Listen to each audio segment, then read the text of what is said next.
वयाच्या 28व्या वर्षी आमदार, तेही जालना जिल्ह्यातल्या श्रीमंत लॉबीला विरोध करून। गावाकडचा रांगडा माणूस म्हणून असलेल्या लोकांमधला परिचय, शिवसेनेशी विद्यार्थी जीवनापासून जोडलेली नाळ आणि शेतकऱ्यांच्या प्रश्नासाठी झगडणारा नेता, अशी ओळख जालना विधानसभेत अर्जुन खोतकर यांची आहे। मागची 5 वर्ष अर्जुन खोतकर आमदार नाहीयेत, पण आमदार नसताना सुद्धा वेगवेगळ्या कामांच्या माध्यमातून ते लोकांच्या संपर्कात असल्याची चर्चा मात्र आहे। यावेळी अर्जुन खोतकरांचा सामना त्यांचे पारंपरिक विरोधक कैलास गोरंट्याल यांच्याशीच आहे। जालना विधानसभेचा पॅटर्न पाहता 1999 पासून जालना विधानसभेत विद्यमान आमदार पुन्हा निवडून येत नाही। यावेळी सुद्धा जालना विधानसभेत हेच चित्र असल्याचं बोललं जात आहे।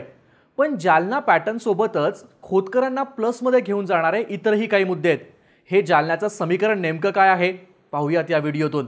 नमस्कार, मी सुमित आणि तुम्ही पाहताय बोलबिडूची स्पेशल सिरीज मतदारसंघाचं राजकारण। जालना विधानसभेची समीकरणं भौगोलिक रचनेवर ठरतात आणि बिघडतातही।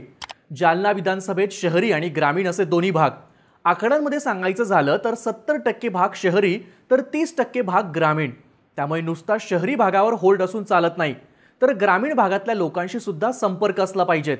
दोन्हीकडची बेरीज जो करतो तो या विधानसभेचं गणित जुळवून आणतो। शहरी भागात कैलास गोरंट्याल यांचा बिझनेस लॉबीमुळे चांगला होल्ड आहे, पण खोतकर ग्रामीण भागात आणि शहरातल्या वस्त्या, मुस्लिम मोहल्ले यातही लोकप्रिय आहेत असं स्थानिक पत्रकार सांगतात। खोतकरांचं राजकारण हिंदुत्ववादी नेता म्हणून होत असलं तरी ते सगळ्या जातींशी संपर्क ठेवणारे नेते म्हणून ओळखले जातात।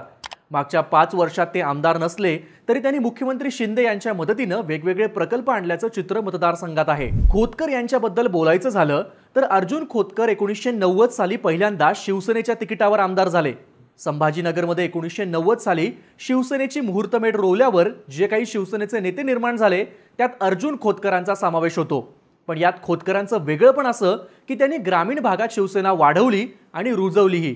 शिवसेनेला या भागात वाढवत असतानाच खोतकर इथल्या शेतकऱ्यांसोबत जोडले गेले। ते स्वतः शेतकरी असल्यामुळे आणि आपल्या पहिल्याच आमदारकीच्या काळात शेतकऱ्यांचे मुद्दे उचलून धरल्यामुळे ते शेतकऱ्यांमध्ये लोकप्रिय झाल्याचं बोललं गेलं। त्यामुळे 1995 साली जालना विधानसभेतून खोतकर दुसऱ्यांदा निवडून गेले। याच काळात राज्यात शिवसेना भाजप युतीची सत्ता आली, त्यामुळे सरकारमध्ये बसण्याचा अनुभव सुद्धा खोतकर यांना आला। पण 1999 साली काँग्रेसच्या कैलास गोरंट्याल यांनी खोतकरांचा पराभव केला। पुढे 2004 साली अर्जुन खोतकर यांनी कैलास गोरंट्याल यांचा पराभव करून वचपा काढला। 2009 साली खोतकरांनी जालना विधानसभेतून निवडणूक लढवण्याऐवजी घनसावंगीमधून निवडणूक लढवली। 2014 साली पुन्हा अर्जुन खोतकर विधानसभेवर जालना विधानसभेतून निवडून गेले। यावेळी खोतकरांनी जालन्यामध्ये दुष्काळी मोर्चे काढून ग्रामीण भागात पुन्हा एकदा पकड निर्माण केली। खोतकरांचं हे काम पाहून उद्धव ठाकरेंनी त्यावेळी विधानसभेची पहिली प्रचार सभा जालन्यामध्ये घेतली होती, ज्याचा फायदा त्यांना झाला आणि खोतकर चौथ्यांदा आमदार झाले। 1999 पासून 2009 वगळता खोतकरांचा सामना काँग्रेसच्या कैलास गोरंट्याल यांच्याशीच झालाय, ज्यामध्ये 2 वेळेस अर्जुन खोतकर जिंकलेत तर 2 वेळेस कैलास गोरंट्याल जिंकलेत। त्यामुळे आजपर्यंत बरोबरीत सुटलेला सामना यावेळी कोण पुढे नेतंय हे पाहणं महत्त्वाचं ठरणार आहे। खोतकर जोरात असले तरी गोरंट्याल यांचं शहरी भागात वर्चस्व आहे, त्यामुळे दरवेळेसारखी टफ फाईट होण्याची चर्चा आहे। पण यंदा इथं महत्त्वाचा ठरणार आहे जरांगे पाटील फॅक्टर। जरांगे पाटलांच्या आंदोलनाचा केंद्रबिंदू आहे जालना जिल्ह्यातील अंतरवाली सराटी। त्यामुळे मराठा समाजातून येणाऱ्या खोतकर यांना जरांगेंच्या आंदोलनाचा फायदा होऊ शकतो। तसंच जरांगे यांचा राग भाजपवर आहे, तसा शिंदे गटावर नाही। त्यामुळे महायुतीतला घटक पक्ष असूनही खोतकर सेफ ठरल्याची चर्चा आहे। याशिवाय खोतकरांच्या पथ्यावर पडणारी गोष्ट म्हणजे जरांगेंच्या आंदोलनाआधी त्यांनी मराठा समाजावर चांगली पकड निर्माण केली होती। विस्थापित मराठ्यांचा आणि शेतकरी मराठ्यांचा नेता म्हणून अर्जुन खोतकर पुढे आल्याची चर्चाही झाली, ज्याचा फायदा त्यांना यंदा होऊ शकतो। पण खोतकर यांनी विकासाच्या आणि त्यातही शेतीच्या मुद्द्यावर भर दिल्यानं त्यांचे सगळ्याच समाजात कार्यकर्ते निर्माण झाले आहेत। त्यातही ओबीसी समाजात त्यांचा चांगला होल्ड असल्याचं सांगण्यात येतं। त्यामुळे मराठा वोट बँकला Khotkar OBC vote bank connect करतील अशी चर्चा आहे। मराठवाड्याच्या ग्रामीण भागात बहुतेक लोकांचे व्यवसाय हे शेतीवर अवलंबून आहेत।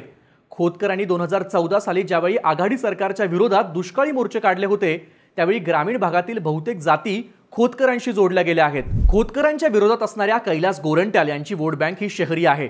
पद्मशाली समाजातून येणाऱ्या गोरंट्याल यांना जालना शहरातल्या मारवाडी आणि व्यापारी समुदायाचा पाठिंबा असल्याचं बोललं जातं। याशिवाय जालना शहरातील मुस्लिम आणि दलित वोट बँकही कैलास गोरंट्याल यांच्याशी जोडली गेली आहे। पण इथून काँग्रेसच्या अब्दुल हाफिज यांनी अपक्ष म्हणून अर्ज भरलाय। ज्याचा तोटा कैलास गोरंट्याल यांना होऊ शकतो. हाफिज यांची जालना विधानसभेतल्या मुस्लिम समाजावर चांगली पकड असल्याचं बोललं जातं. काँग्रेसकडून उमेदवारी अर्ज भरताना हाफिज समर्थक आणि गोरंट्याल समर्थक एकमेकांशी भिडले होते. त्यामुळे जालना विधानसभेत 20% असणारा मुस्लिम समाज लोकसभेसारखा काँग्रेसच्या मागे उभं राहणार नाही असं स्थानिक पत्रकार सांगतात. याशिवाय स्वतः खोतकरांचं 20,000चं मुस्लिम पॉकेट असल्याची चर्चा आहे. थोडक्यात मराठा मतांबरोबर ओबीसी मतं प्लस मुस्लिम मतं ही बेरीज जोडता आली तर खोतकरांचा जोर वाढू शकतो. सध्या जालना विधानसभेत भाजपच्या रावसाहेब दानवेंचा गट अर्जुन खोतकर यांचं काम करणार नाही असं बोललं जातं. पण जालन्यात अपक्ष अर्ज भरणारे दानवे यांचे बंधू भास्कर दानवे यांनी आपला उमेदवारी अर्ज मागे घेतलाय.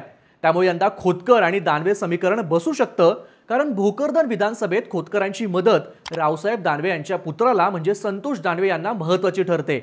त्यामुळे पडद्यामागे बऱ्याच हालचाली होताना दिसू शकतात. एकंदरीतच जालना विधानसभेचं सध्याचं गणित सांगायचं झालं तर जातीय समीकरणं, शेतकऱ्यांशी म्हणजेच मातीशी असलेला कनेक्ट आणि आमदारकीच्या इलेक्शनचा जालना पॅटर्नचा इतिहास पाहता खोतकर जोरात असल्याची चर्चा इथं कट्ट्याकट्ट्यांवरती आहे. तुम्हाला काय वाटतं? जालन्याची समीकरणं नेमकी काय असतील? तुमची मतं आम्हाला कमेंट करून नक्की सांगा आणि अशाच माहितीपूर्ण व्हिडिओसाठी बोल बिडूच्या YouTube चॅनलला सबस्क्राईब करायला विसरू नका.